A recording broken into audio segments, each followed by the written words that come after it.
Alors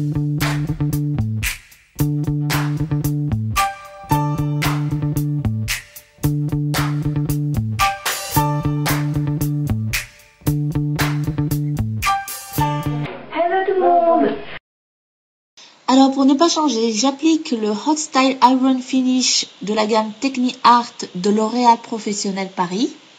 Ce lait thermoactif se pose sur des cheveux essorés ou encore mieux sur des cheveux séchés.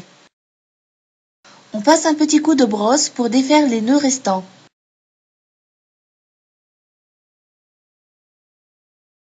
Alors pour la frange, je ne me répéterai jamais assez, mais il faut toujours la travailler quand elle est encore humide. Car avec le sèche-cheveux, il faut insister sur la base de la frange, notamment au niveau des racines, ce qui va permettre de lui donner un mouvement précis, à savoir par exemple ici, en biais. Ensuite, on insiste sur la longueur pour détendre un maximum les cheveux. Par contre, si vous travaillez sur une frange avec des cheveux séchés, là vous allez avoir du mal à positionner la frange.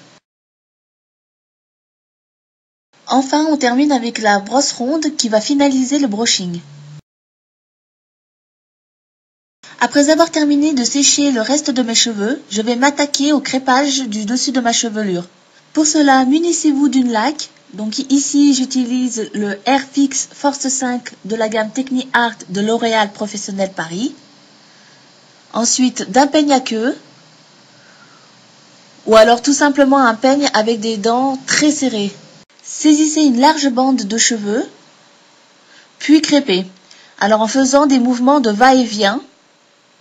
Petite astuce pour avoir un crépage beaucoup plus marqué, lorsque vous faites le premier coup de va-et-vient sur toute la longueur, vous revenez pour en faire un deuxième sur toute la longueur, puis un troisième, autant de fois que vous voulez, tout dépend du résultat que vous voulez obtenir.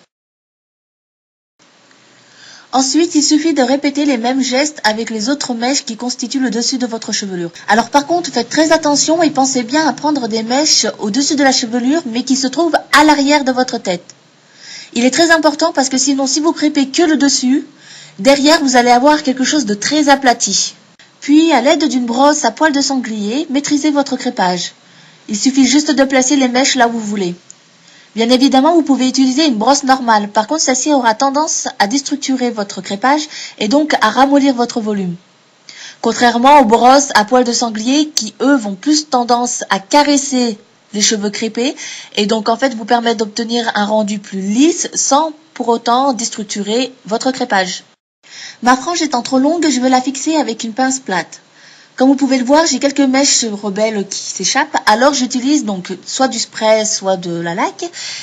Et j'asperge, ensuite j'aplatis avec mes doigts, ce qui va permettre le temps à la laque de sécher, de réunir les mèches de ma frange et d'obtenir un seul bloc.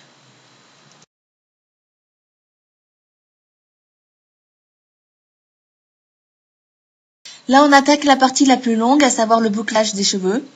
Par contre, j'ai décidé de partir sur des boucles moins définies et plutôt sur des grosses ondulations.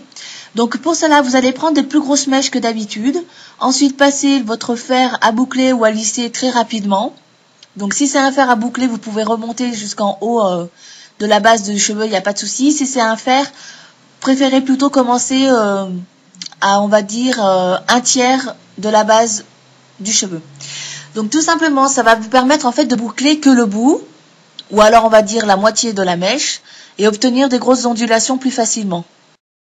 Par contre, si vous avez les cheveux fins ou très fins, vous pouvez commencer votre bouclage dès la base du cheveu, si vous utilisez bien sûr un fer à lisser, tout simplement parce que votre cheveu va se détendre beaucoup plus facilement et rapidement, et donc vous aurez la grosse ondulation tout de suite.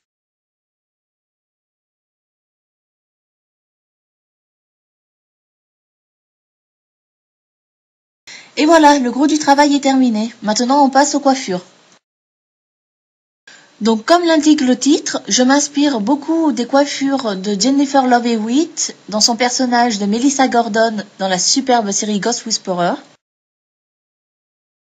Bien évidemment, je travaille ces coiffures à ma manière. Et je vais également apporter ma petite touche en customisant un peu ces coiffures. Avec des nœuds papillons, par exemple, ou des bandeaux. Alors ne vous posez pas la question, en ce moment je suis à fond dans les nœuds papillons. Je ne sais moi-même pas pourquoi, mais bon, voilà, c'est comme ça, c'est la vie. Par contre, évidemment, en temps normal, vu que ma tunique a un gros nœud papillon sur le col, je ne vais pas porter des nœuds papillons sur mes cheveux parce que ça va faire trop too much. Bon, je vais vous laisser tranquillement regarder la fin de la vidéo. Par contre, je tenais à préciser que pour toute question éventuellement sur ce tutoriel de coiffure ou alors sur toutes les autres coiffures précédentes, ou même si vous avez une question sur le thème de la coiffure en général, vous pouvez venir me les poser sur le forum de j'aime-mes-cheveux.com.